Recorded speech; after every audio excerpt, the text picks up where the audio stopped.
Let me be very honest. I'm new to this entrepreneurship game. And so a lot of my listeners, they also are very new. When I hear venture capitalists, I hear I need to have big old apartment buildings, these multi-million-dollar projects. Is that just me getting in my own way? Pretty much. Yeah.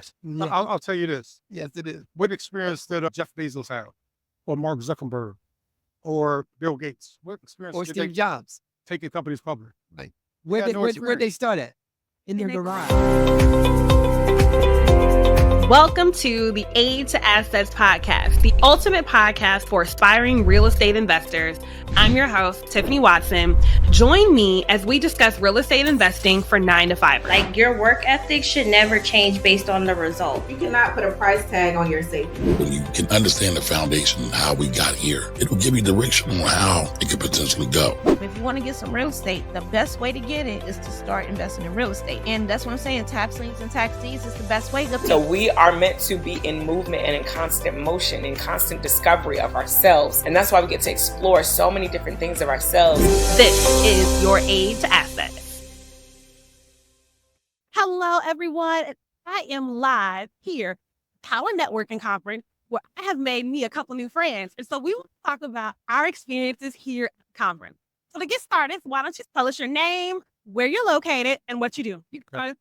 Yes, my name is Sean Teamor, and I'm right here locally in Charlotte, North Carolina. And what we do is we help companies find capital for their projects, for real estate projects. Love it. Right. My name is Kyle Freeman. I'm here in Charlotte, North Carolina. Also, is my partner, Sean. But basically what we do is we teach business owners, CEOs, how to raise capital for the company. Now, y'all know we love to talk about it.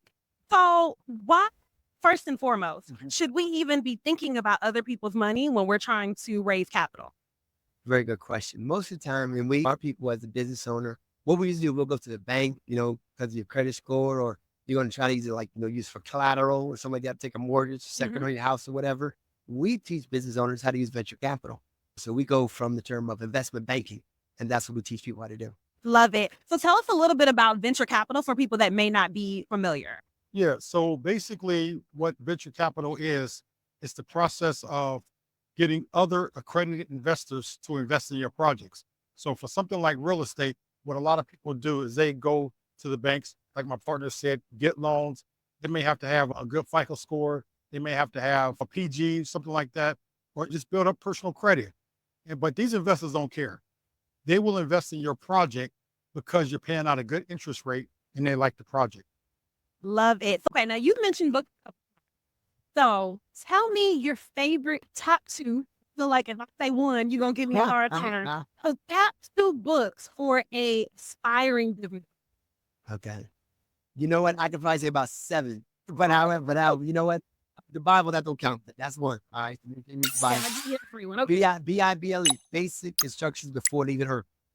Okay. But however, a book that I would highly recommend to everybody is The E-Myth Theory. Okay. So that would be number 1, especially if you're a business owner. And number 2 would be Rich Dad, Poor Dad. I'm even willing to go as far as this. His book. His book is called Going Public. Right. How I took my company public. That's what we did. We took a company public years ago. And once we did that, basically at that time, there was only 14 minority-owned companies that took a company public. Now, today, 2024, there's only 6. Right. Wait, hold on. Yeah. Yeah. So we're regressing instead of progressing. No. You're exactly right. That's exactly why we created the Capital Raising Academy. Because basically, what's going on, we have more technology, we have more skill sets, we have more information, more access, yet we're going in the other direction. And that right there just can't be. 14 companies when we did it. Yeah. And now there's only 6. When we did it, there was no Facebook, there was no Instagram, there was no LinkedIn, there was no IG, there was no TikTok or whatever it is, TikTok, something, whatever now is, whatever. None of that. But yet now you can use all of that to grow your business, and yet you could go public and people aren't even doing it. Yes, yes. Hey y'all, Tiffany here. Are you looking to purchase or sell real estate? As you know, I'm your aid to assets, and I want to help you with all of your real estate endeavors. Whether you're local here like me in the Fayetteville, North Carolina area, I can then help you purchase or sell your next property. If you're looking to purchase or sell outside of North Carolina, let me know too. I can still help you. I have a team of agents all over the country that I can connect you with to partner on your next deal. Let's get to the closing table, y'all. We buy our way to wealth, whether that's buying right or selling better. Can't wait to hear from you. Click on the link in the bio if you want more information on how to personally work with me or an agent on my team. Talk to you soon. Okay, I know I said that was going to be the last question, but now I'm here. So wait a minute. Y'all know Oh, yeah, the flavor time. You about to open up the trap Oh, door. yeah. what I do Sure. now. I would say this too. Okay. Anytime you want your business to move forward, right? Mhm. You got to have a pitch deck. Okay. You got to have a business plan. Mhm. Those are the two things. The pitch deck is vital because a pitch deck is like a condensed version of the business plan, Mhm. but it has the pictures. It Okay. has the things that get investors excited. That's what the pitch deck does. So now when they look at this pitch deck, they're not looking at some of the business plans we get like 150 pages, 99 pages. No one's reading it. Nobody's reading all of that. But the pitch deck should be anywhere between 15 pages and below. Basically 10 pages and below, you know? Mhm. So that's what you got to have. And in my book, I have an example of the pitch deck and an example of a business plan. So all you got to do is just follow the template Mhm. and then they show you how to do both of them. My book is called The Business Bible. You can find it on lulu.com Okay. or on our website, capitalraisingacademy.com. Well, y'all giving it templates. Yes. Yeah. Y'all giving a game. Mhm. And yet we are regressing and it's less of us that are doing this. Yeah. Why do you think that is? You know what? I would honestly say this, that they always tell people, for instance, we talk about somebody, we were talking to somebody today and we say, yeah, you know, about taking the company public. Oh, I don't want to take my company public. Yeah. Why? Because I'm worried about somebody taking an event. Well, you set it up. It's your structure. Mhm. You set up the structure. Master P, we got a chance to hear him talk today. Master P kept saying it over and over and over. 51% of your company, 51% of your company. If you own 51% of your company, how can somebody take it over? Right. Yeah. It's up to you to structure it that way. So if you only want to put 49% out there public to the offer, guess what? That's what you do. But folks are not thinking like that. They're Mhm. thinking, oh man, I'm going to get my company taken over. I don't want to go public. You're right. Mark Zuckerberg, as soon as he went public, he became a billionaire. Yeah. Steve Jobs, as soon as he went public, he became a billionaire. Jeff Bezos, as soon as he went public, became a billionaire. Exactly. Sam Walton, not ignored. No. He went public, became a billionaire. Yeah. Okay. It's the most common answer we hear Really? that we don't want to get our company taken over. I spoke to a guy yesterday. We're scared to get our company taken over. And I explained to him the basics to it. Right. And I basically said, listen, if you have majority shares in your company, Mhm. majority equity in your company, you won't get taken over because it's only the pie is only 100. But if you own 70% of that pie, who has the other 30%? 10% may go back to the company Uh-huh. or like treasury stock, things of that nature. And 20% maybe in the public market. Mhm. And that's what's being traded out here. So you're still going 70%. Right. Right. Okay. Now let's make this practical now for my audience. So we Yes. have a lot of real estate in. Wow. Okay. Okay. Because, and this is for me, I love this because I get to ask questions that I feel like they're. Can I ask you a quick question? Yes. You use hard money? I do. Okay, keep going. Right. Wait. Watch. Uh-oh. Why blow you up a You little? about to set me up, y'all. Judge. Yeah. Okay. Right. Get that question. No, yeah, this is good. This is good. This is real good. Yeah. Strategy that we use that we got. Yeah. Yeah, watch this. Okay. So tell me, as a real estate investor, Mhm. apparently instead of using hard money, Well, you can use, but Okay. watch what we do. Okay, so let's say, for instance, all right, you got a real estate project. We had a guy that came to us, and he was in Chicago. He had 3 properties, right? It was 3. Three or four more Right, 3 apartment buildings. One of them was 60% occupancy, so he was getting revenue. And the other 2, he wanted to buy them and rehab them. So basically, he went out, he got qualified for hard money. They gave him, he approved for 1.2. So he needed 585,000. What we did, we have a call center in the Philippines, and we got our call center on the phone. They started calling investors. So as they called investors for him, we got 80 people interested in his project to invest, and 2 of those were interested in funding the whole deal. Yeah. Yeah. So if you are a real estate investor, just like you are, and you're going up there, you get qualified for hard money, all you gotta do is come up with 15%. Our thing is this, 15%, 20%, whatever it is, OPM. Use other people's money. And it's a true 100% finance. True 100% finance. Y'all, we getting the game here. And then if you want to take it up to a notch, for a lot of you people who have real estate, you basically have rental properties and apartment buildings and commercial property, you can take it up a notch and take that public. It's called a REIT, Real Estate Investment Trust.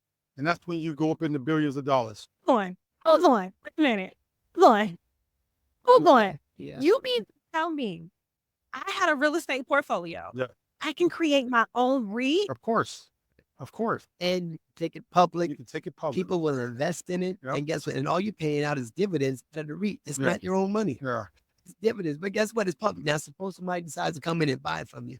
Well, guess what? If you're private, then you're only going to be 4 times what EBITDA is. But if you're publicly traded, they're going to pay you 10 to 12 times more. And that's the reason why you end up being a multi. Yeah. We were used to talking millions, but no longer. Why are you talking millions? We can be talking billions now. So it's almost like this, right? You look at selling the company private. Your company's 100 million. Would you be happy with 4 times, which is 400 million? Or would you be happy with 10 to 12 times, which is $1 billion? We gonna run it up. Exactly. That's the reason why you go public. And the prestige that go along with it. Why you come to events like this? Because I have never heard of this. So it gives the people something to think about. The last thing that's coming to mind is, in order to be able to do this, though, I mean, I'm a baby investor. Let me be very honest. I'm new to this entrepreneurship game. And so a lot of my listeners, they also are very new. When I hear venture capitalists, I hear I need to have like big old apartment buildings, these multi-million-dollar projects. Is that just me getting in my own way? Pretty much. Yeah. I'll tell you this. Yes, it is. What experience did Jeff Bezos have? Or Mark Zuckerberg? Or Bill Gates? What experience Or did Steve they Jobs. taking companies public? Where'd no they start at? In their their garage. Right. In their garage. Think about it. Jeff Bezos started in his garage. There is old footage of him. You can look at it on YouTube. Yeah. There's old footage of him talking about, this is our shipping department. Yeah. Right there. Yeah. Okay, this is our human resource department. It was all right there. Right. Now, Jeff Bezos has airplanes, there's trucks, there's little blue vans riding through your neighborhood every day, all day long, even on Sunday. All of it came because he had investors. Right. What we tell people is, especially when you're doing real estate, form a plan to where it can get your real estate portfolio up to at least minimum $1 billion. Use investors' money to get you there. And you could take that company public, turn it into a REIT. And as long as you're paying out 90% of the taxable revenues or taxable income, and you can collect, basically you have that 10% left over for payroll, for upgrades, whatever you need to do. And guess who gets the lion's share of the money? The CEO of your company. Wow. Yeah. Oh, are we in business now? Y'all heard it here first. And this is why you come to events like this. Conversation changes compensation. I don't know if you can see it all over my face, but my mind is blown. My mind is blown. So y'all just make sure that you are getting in the room, that you are learning from people who are, just make sure that you are getting in the room, that you are learning from people who are successful in doing the things that you want to do. So before we wrap up, you got a book, and then y'all have a whole program. Yeah. Talk to us a little bit about that so people know how they can learn more and where they can find you. Outstanding. Okay. When we took our company public, basically what happened is we did that back in 2007, 2005 to 2007, 2008, the economy crashed. So what happened is we ended up basically selling the company. But however, I wrote a book about what we did. It's called Going Public, How I Took My Company Public. I wrote the book in 2014. Here it is, 10 years later. The reason why I wrote the book is because I knew that one day I was going to talk to you about it. The few kept asking me, what'd you do? How'd you do it? And that's the reason how we got together. We ended up basically getting on a tour, talking to folks, and we had like 45 minutes to speak. And once we was at it, we said, look, this is not enough time to tell people about the things that we know. So what we ended up doing was creating the Capital Raising Academy. So what that is, capitalraisingacademy.com, where we have 8 modules, and we teach every week, every Wednesday from 8 p.m. to 10 p.m. And what we do is we teach each module. So it don't matter when you come into class, because each module is actually dedicated to a specific sector of the investment banking of how you can build your business. And guess what? Because you allowed us to be on here today, what I'm going to do, and I don't think my partner will have a problem with that, we're going to give you free access. And all you got to do is to tell everybody about the academy. I'm sure you're going to love it. So, great student. Yeah. Y'all know them, tell you how it is and how they are really expanding and challenging me. So I'm super excited. Thank you so much for that. Yes. The Color Semester book, you told us again, Yeah. but just so they can be reminded. So my book is the Business Bible, and you can find it on our website, capitalraisingacademy.com. But it just goes over everyday life of a CEO and some of the things you will have to consider one way or the other as being a CEO in the company. Because when we took our company public, there was nobody, we had no help whatsoever. We couldn't call our best friend. We couldn't call Jeff Bezos or Microsoft. We had nobody. So that was one of the reasons why I put in there a template of a business plan, a template of a pitch deck in there, because again, there was nobody to do it. So you could either form your own, or you could go somewhere else and pay 10, 25,000 to get your own pitch. Listen, if they've already done it for you, Yeah. don't reinvent the wheel.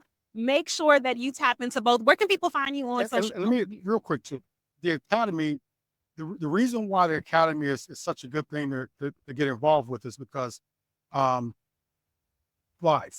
It's very interactive. Okay. After we do it, basically giving our spiel, we pause, people ask questions, and we answer. So you get people on there that ask all types of business strategy, they ask us to strategize their company. A lot of times too, there's investors in the class. So you say your project, well, like you, for example, you'll come on, we'll say, okay, what is your project? People say, well, how do I get in touch with her to invest in the company? So that's one of the benefits of joining the class. Or for example, we was on a class last week, and one lady was looking for manufacturing of CMOS. Okay. So somebody from Jamaica basically is going to introduce her to a manufacturing in Jamaica instead of her getting it from Africa. So now her timing and expenses are cut down a lot shorter, and she could bring the market to the marketplace a lot faster. Right. We had one young lady we were talking about. Basically, she's looking at doing a show. 30 years of experience, 30 years. That's 6 years of knowledge. Plus of our consultants, our SEC attorneys, everybody. So it's not just Sean and I, but we have a vast array of resources for everybody. And so one young lady was basically telling us about the show she had on Roku. And I told her, I said, okay, well, we used to have a Roku station. So she was like, so she's going to pay $3,000 to be on Roku. And I showed her, look, I can actually get you on Roku for $300. And not only that, it won't be a station. It's going to be a whole 24-hour network. Yeah. We saved her that much money from coming to this event just to have the conversation. She was talking to us spending about buying a 3 or 30-second commercial spot. We just saved her $1,000. Wow. That's incredible. Thank you so much. I'll even say this. I think we help more people than we charge. We're supposed to charge people, you know. Respect. I mean, seriously. And we'll have people at our booth. Uh-huh. And we'll give them a whole business strategy on how to expand their business. We won't charge them a dime. So that's my thing. I'm in this business to help. Because again, we didn't have nobody. Wow. And I'm serious. Cal and I was in the office. And we was like, should we do this or should we do that? And we did not know. Well, a lot of times we had to, what do you think? Yeah. Give You're me making it up as you go. Yeah, what's the pros and cons, you know? Yeah. So, Now, people that are in the program, do they already have business plans, ideas, or what? a lot of them are business owners. Okay. So Yeah. they're already established. I'll give you one little nugget from the class, and you'll learn this too. Okay. So what happens is most of you guys out there, the business owners, when you talk to people, or especially if you talk to, let's say they want to invest in your project, you probably talk to them as a customer. Yeah. So you got a great deal. Everybody's got the prettiest idea, right? They got the prettiest baby. Everybody's got the prettiest baby. Everybody's idea is the prettiest baby. However, stop talking to investors like they're your customers. Yeah. Investors don't care about your widgets, your gadgets, your gadgets, how it works, whatever technology is. Don't care about that. What does the investor want to know? And when I get it back, right? Why are you telling them how your stuff worked, how you built it? They don't want to hear that. They ain't got time. They're investors. They ain't got time for that. Yeah. They got a short period of time, a little bit. And that's what we teach people. We teach them how to talk to investors. Investors want to know what you're doing 5 years from now. If I put money in now, where's my money going to be in 5 years, 3 years, 4 years? That's what they want. How you going to go to their money? If not, they're going to go to somebody else. Right. Yeah. And what's the benefit of getting invested? Is because you create your bank, right? What a bank is you can go to that investor time and again. So now you're doing one project, waiting maybe 6 months to do another one. You can go back to your investors and they'll keep investing in your project. So that's how you scale a lot faster. Then I don't have to find new people. There you go. What happens when you go to You the don't have to bank? get bank loans every single time. That bank turns you down. Now you go to another bank. Now you spend all your time going from bank to bank to bank. and trying to hopefully they'll help you out. What they're going to do, they're going to take your money and they're going to get a bigger return on it, but they're going to pay you a little bit. Mhm. And guess what? Why don't you just take that return that they're going to give you and pay it to an investor who's going to invest in your project? That's what we teach you how to do. Yeah. And not only that, we teach you the instrument that you need to use to go get that. Yeah. And that's where a lot of people get burned into because they don't know the instruments. Mm. Financial instruments. Yes. Okay. We teach financial literacy, basically. I love it. Y'all, so listen, y'all heard it here. I'm going to be in the class, and y'all know I'm going to tell y'all all the game. And so make sure that you tap in with both of these gentlemen, but also get in rooms like this. I never heard of none of this before. You want to be in places where people are having conversations that are going to take you to the next level. Until the next time, bye. Bye-bye. Bye. Thank you for tuning in to another insightful episode of Aid to Assets. Remember, your journey from 9-to-5er to successful real estate investor is within reach. Keep learning, keep growing, and keep investing in your future. If you'd like to know more, connect with me on Instagram at Aid to Assets. Don't forget to subscribe, rate, and leave a review. Until next time, happy investing.